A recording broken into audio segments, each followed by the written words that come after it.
Hello বন্ধুরা, সবাই কেমন আছেন? আশা করছি সবাই খুব ভালো আছেন এবং সুস্থ আছেন। আজকে আমি কড়াইশুঁটি আলু দিয়ে ঘুগনি করে দেখাবো। তার জন্য আমি প্রথমে নিয়েছি একটুখানি সরষের তেল।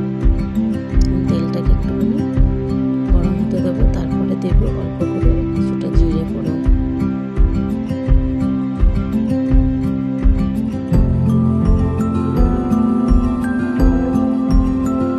জিরেটা ভালোভাবে গরম হয়ে গেলে কেটে রাখা পেঁয়াজগুলোকে দিয়ে দেবো, দিয়ে বেশ ভালোভাবে নেড়ে চেড়ে নেবো। প্লিজ আমার চ্যানেলটি সাবস্ক্রাইব করবেন এবং লাইক করতে ভুলবেন না।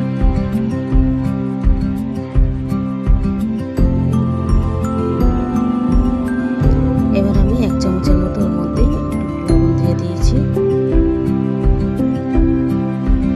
এরপরে আমি ওর মধ্যে 2 থেকে 3টে কাঁচা লঙ্কা কেটে দিয়ে দেব।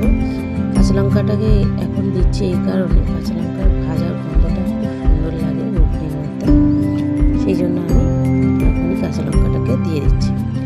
এবারে আমি বেশ কিছুটা কড়াইশুঁটি ছাড়ানো ছিল এবং আলু কেটে ধুয়ে রাখা ছিল, সেইগুলোকে একসঙ্গে দিয়ে দিয়েছি। আমি এই টাইমে দিলাম একটুখানি ভাজা ভাজা করে নেব।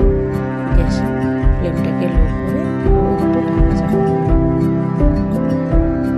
এটার মধ্যে এখনই জল দেব না, প্রথমে একটু একটু করে মশলা দিই এবং ভেজে নেব। আমি প্রথমে 1 চামচের মতো হলুদ গুঁড়ো দিয়েছি, দিয়ে একটুখানি ভালোভাবে নেড়ে চেড়ে আবারও ঢাকা দিয়ে দেবো। আবার ঢাকাটাকে খুলে একটুখানি নেড়ে চেড়ে নিয়ে প্রথমে দিয়ে দেবো একটা কেটে রাখা টমেটো।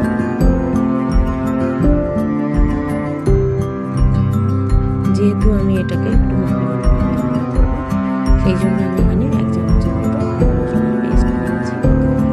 1 চামচের মতো আদা রসুনের পেস্ট মধ্যে দিয়ে এবার আমি ওটাকে একসঙ্গে ভালোভাবে কষিয়ে নেব।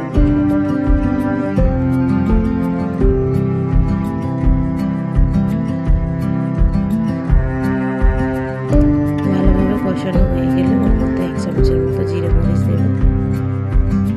জিরে মরিচটাকেও ভালোভাবে নেড়ে চেড়ে নিয়ে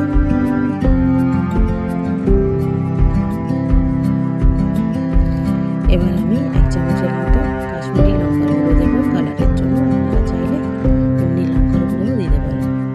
এবার বেশ অল্প করে একদম জলটা নেব, যাতে মশলাটা ভালোভাবে কষানো হয়ে যায়।